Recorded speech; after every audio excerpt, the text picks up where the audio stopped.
Assalamualaikum warahmatullahi wabarakatuh. Tonton Fahriza Nora Official. Subscribe, like, share, and comment. Assalamualaikum warahmatullahi wabarakatuh. Assalamualaikum warahmatullahi wabarakatuh.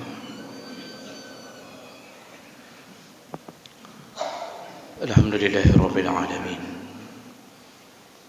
Hamdan katsiran tayyiban mubarakan fihi.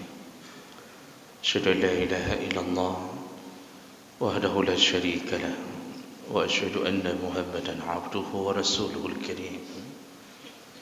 Allahumma salli wa sallim ala nabiyyina wa sayyidina al-Mustafa Muhammadin wa ala alihi wa ashabihi ajma'in. Amma ba'd. Rabbi shrah li sadri wa yassir li amri wa hlul 'uqdatam min lisani yafqahu qawli. Segala puji bagi Allah, kemudian salawat dan salam pada Rasulullah, pada keluarga dan seluruh sahabat-sahabatnya. Jemaah subuh, bapa-bapa dan ibu-ibu yang Allah muliakan insya-Allah. Berikutnya yaitu uququl walidain, yaitu orang-orang yang durhaka kepada orang tuanya. Durhaka pada orang tua ini disebutkan Allah berulang-ulang dalam Al-Quran. Dan ini menjadi petunjuk bahawa salah satu dosa terbesar yaitu ketika terjadinya kedurhakaan. Nabi Isa alaihi salam ketika diminta untuk bicara di saat beliau bayi, salah satu yang beliau sebutkan selain daripada menyebutkan bahawa beliau Nabi, beliau menyebutkan wa barram biwalidati. Jadi beliau akulah Nabi.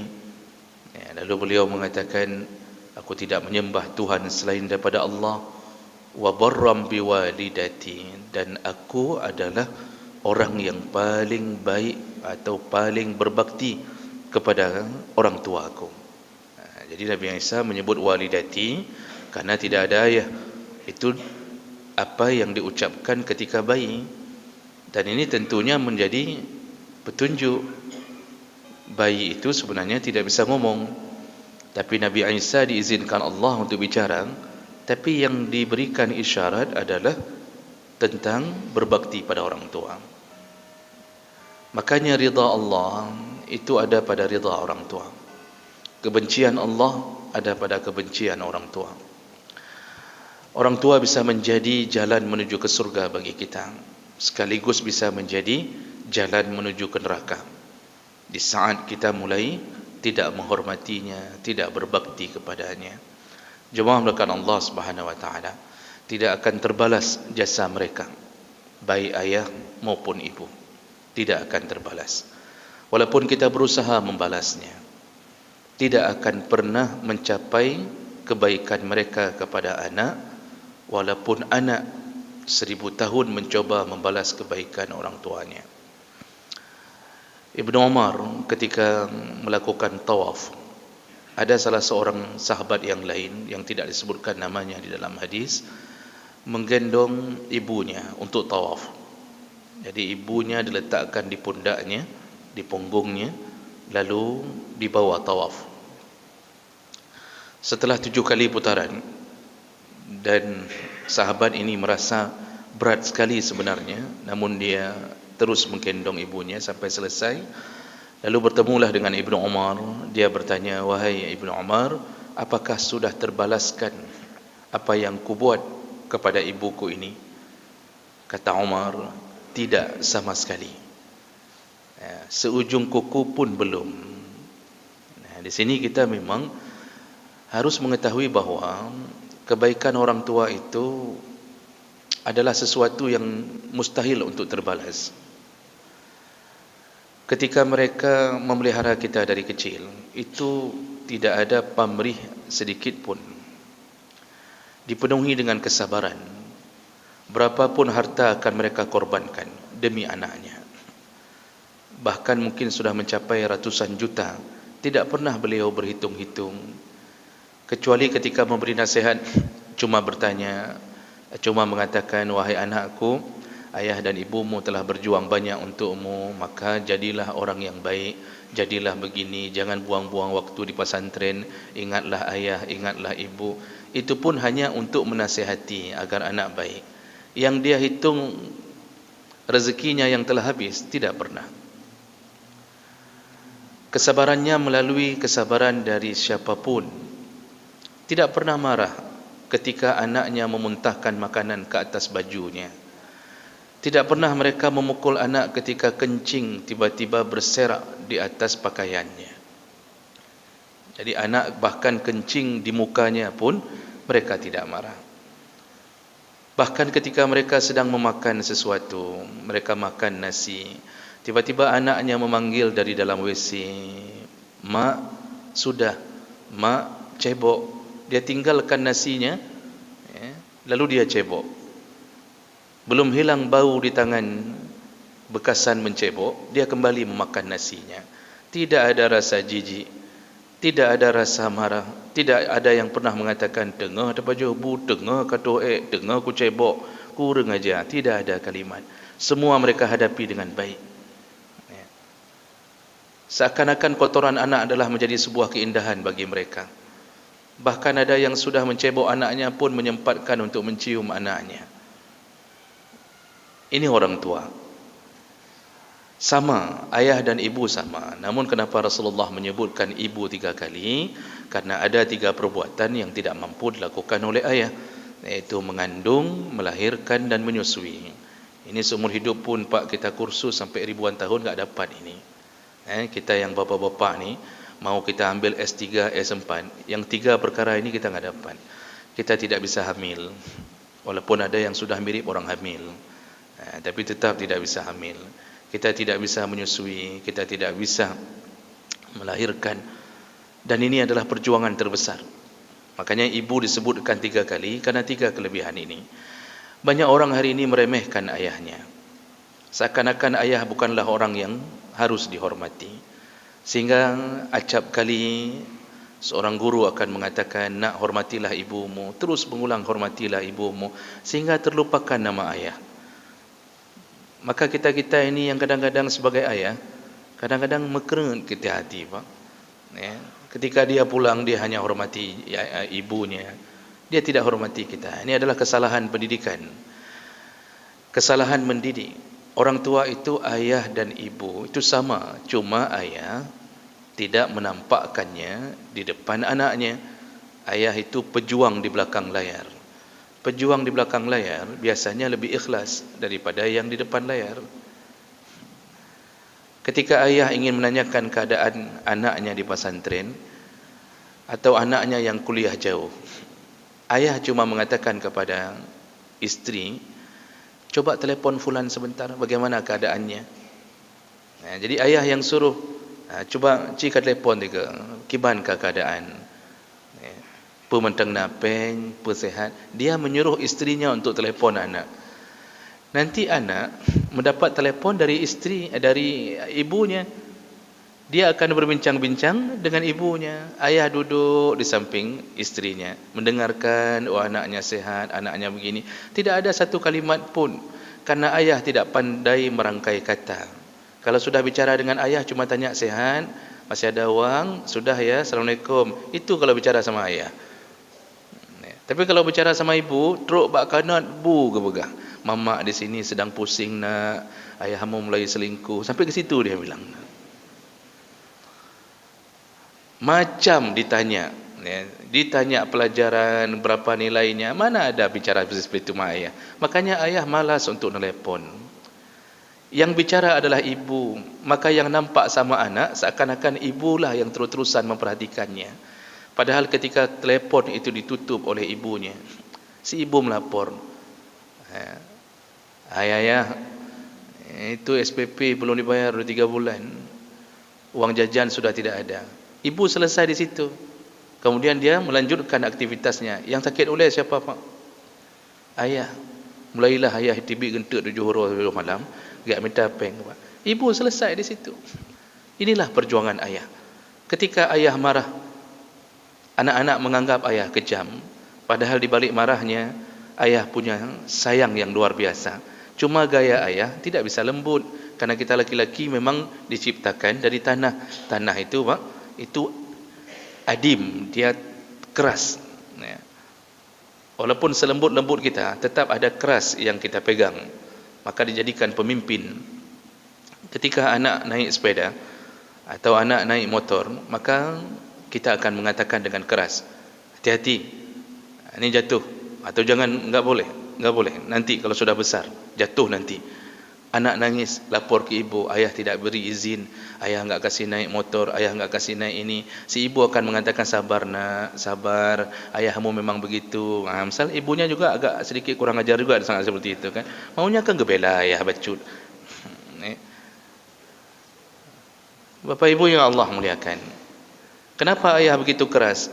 Memang suaranya keras, tapi ketika dia mengatakan itu, di dalam hatinya dia akan berkata, nak, ayah tidak tega kalau kamu jatuh nak. Ayah tidak tega melihat darah keluar dari lututmu. Jangan dulu, jangan sampai masuk parit nak. Cuma cara mengatakannya, kasih sayangnya, melalui nasihat-nasihat yang nampaknya di mata anak adalah kejam. Inilah profil seorang ayah. Makanya kita ini, setiap langkah kaki keluar dari rumah kita Bapak Ibu, Allah hargai dengan pahala. Kita mencari nafkah. Para sahabat itu sempat salah faham. Jadi ketika sahabat sedang duduk dengan Nabi SAW, ada seseorang yang keluar di hadapan mereka, itu membawa peralatan untuk bekerja. Lalu para sahabat mengatakan, dia ada Nabi ni di sampingnya. Jadi mereka lihat yang lewat ini itu rajin sekali bekerja. Lalu sahabat mengatakan, seandainya dia rajin dalam ibadahnya seperti hari-harinya bekerja, sungguh itu lebih utama. Jadi menganggap bahawa enggak perlu rajin sekali cari nafkah, yang penting ibadah saja. Ni orang ni ada ibadahnya, tapi nampaknya rajin sekali dalam mencari nafkah. Lalu Nabi menyaut, tidak tahukah kalian bahawa seorang laki-laki yang keluar dari rumahnya mencari nafkah, maka itu adalah ibadah untuknya. Bahkan apa yang dia beri kepada anak istrinya, setiap suapan diberi pahala oleh Allah. Setiap suapan. Kita bawa pulang ikan, bawa pulang beras, dimasak, dimakan, satu suap berpahala. Bukan satu piring, bersuap diberikan pahala oleh Allah. Kepada siapa? Kepada ayah yang mencari nafkah. Maka oleh karena itu Bapak Ibu yang Allah muliakan, janganlah sampai kita merasa bahawa mencari nafkah itu bukan ibadah. Namun kita bisa jatuh dalam jebakan syaitan ketika kita hanya hidup untuk mencari nafkah, sehingga melupakan ibadah kepada Allah Subhanahu wa taala. Tapi kalau diimbangkan berdua bersama, maka mencari nafkah pun menjadi bahagian ibadah. Maka Nabi SAW menyebutkan paling besar sekali dosa durhaka kepada orang tua. Di situ Nabi menyebutkan dalam salah satu hadis, salasatun la yaqbalullah minhum sarfan wala adlan. Kata Rasulullah, ada tiga kelompok orang yang Allah tidak akan terima amalnya, baik yang sunnah, baik yang wajib maupun yang sunnah. Ada tiga kelompok orang yang Allah akan tolak amalnya, apapun dia lakukan. Mau puasa Ramadan, mau puasa Senin Kamis, tiga orang ini tidak diterima oleh Allah apapun yang dia berbuat. Siapa mereka? Orang pertama adalah aqun, yaitu yang durhaka kepada orang tuanya. Yang kedua adalah mannan, yang suka mengungkit-ungkit amal salehnya sendiri. Kemudian yang ketiga, mukazzibun bil qadar, orang yang mendustai takdir Allah, tidak terima takdir Allah. Nah, orang pertama langsung disebut Nabi adalah aq, yaitu durhaka.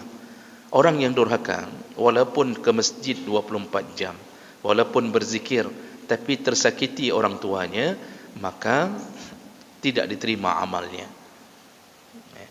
Nah, ini jemaah melakukan Allah. Makanya disebutkan oleh Nabi, Allah tidak rida kepadanya. Syarat diterimanya amal adalah rida Allah.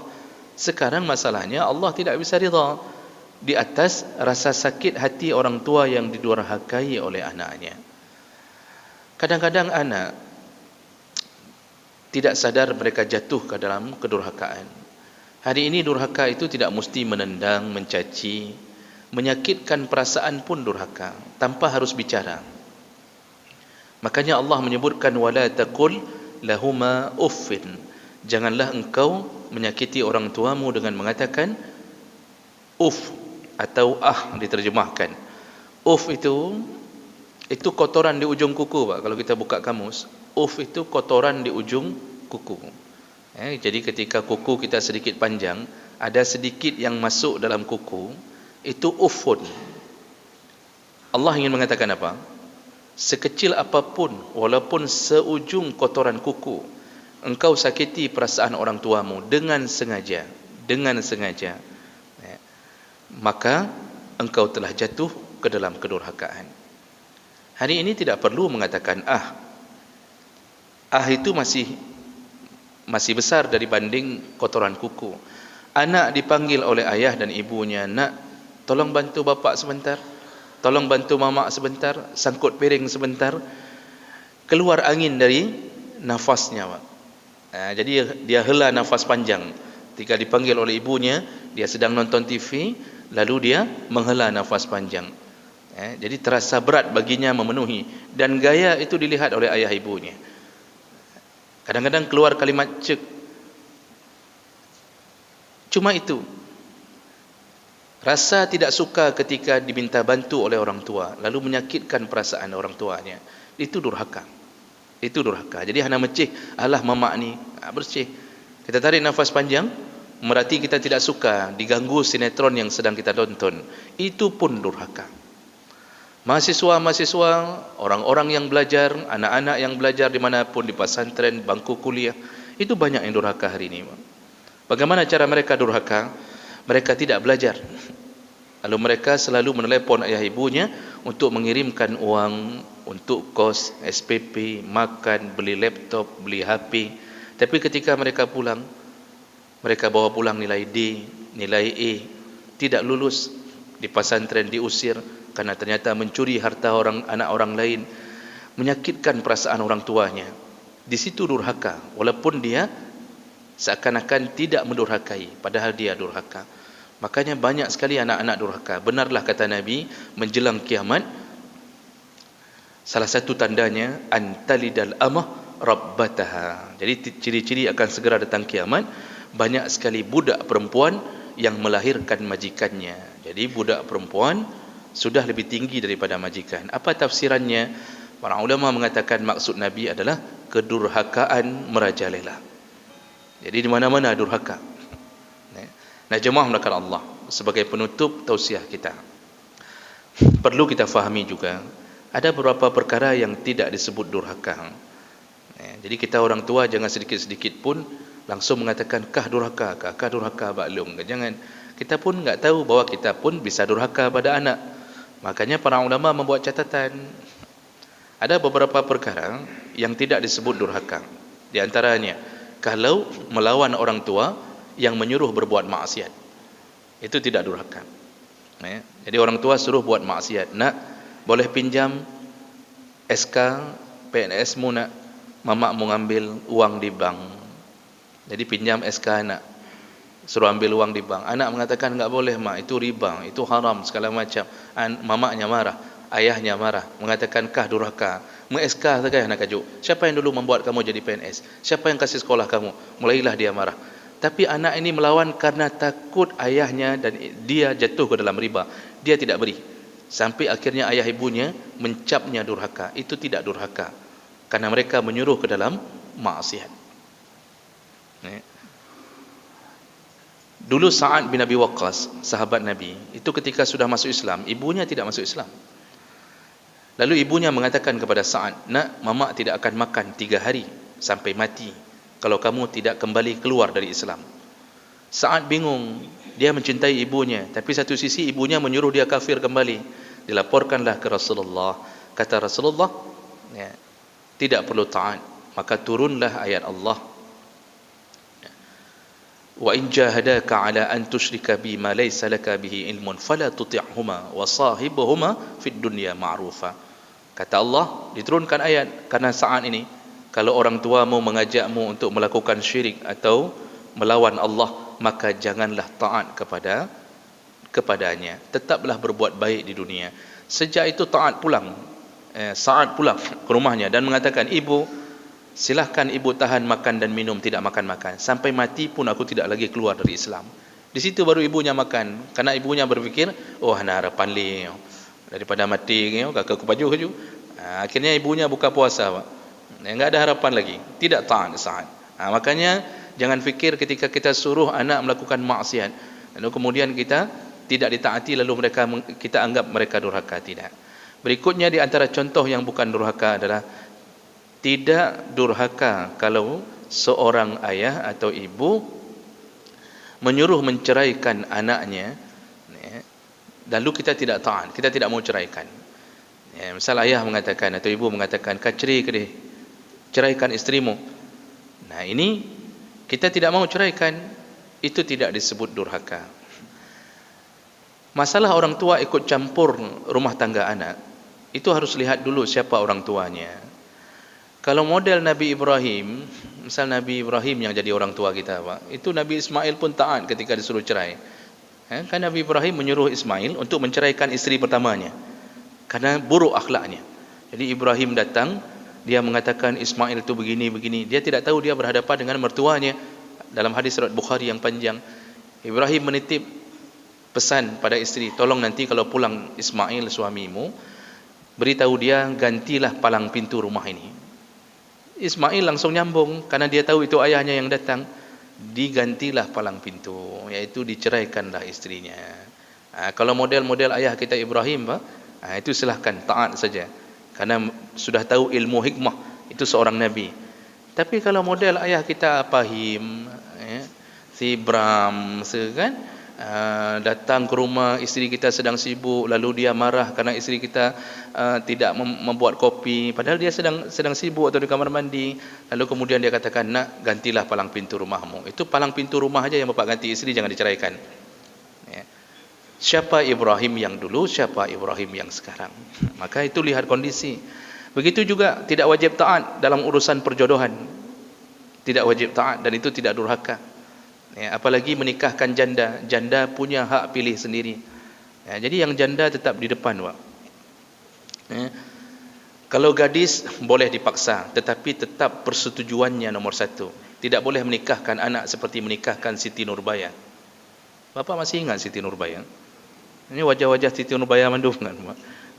Dan tun masih teringat itu. Tidak boleh anak langsung nikah, nak. Kalau enggak nikah, ini kamu durhaka sama mama. Enggak boleh, Pak. Persetujuannya, karena bahaya nikah tanpa cinta, bahaya. Makanya walaupun anak gadis, tanyakan, nak, si fulan melamar, engkau merasa cocok? Kalau mama cocok, kalau kamu enggak mau biar untuk mama aja. Misalnya begitu kan, berarti mamanya janda berarti. Jadi yang model-model lagi, Bapak, kalau kita menyatakan tidak suka, kadang-kadang mama kita itu menyuruh kita menikah dengan orang kaya, tapi umurnya sudah 65. Sudah stroke sampai 2 kali, untung sembuh lalu mau menikah. Lalu kemudian kita disuruh nikah dipaksa, tidak perlu wajib dan tidak durhaka. Walaupun ibu mengatakan, kah durhaka kah? Anak kata kelum, tidak durhaka. Seandainya kita tidak mencintainya. Maka jemaah mulakan Allah Subhanahu wa taala, jangan fikir semua perkara menyebabkan durhaka. Tidak. Demikian yang perlu kita fahami, berhati-hatilah dengan durhaka ini karena bisa membatalkan amal. Bagi mereka yang punya masalah dengan orang tua, maka sebelum Ramadan mintalah maaf, datangilah. Kalau tidak, Ramadan kita tertolak di sisi Allah Subhanahu wa taala. Demikian, subhanakallahumma bihamdik, asyhadu an la ilaha illa anta, astaghfiruka wa atubu ilaik. Wassalamualaikum warahmatullahi wabarakatuh.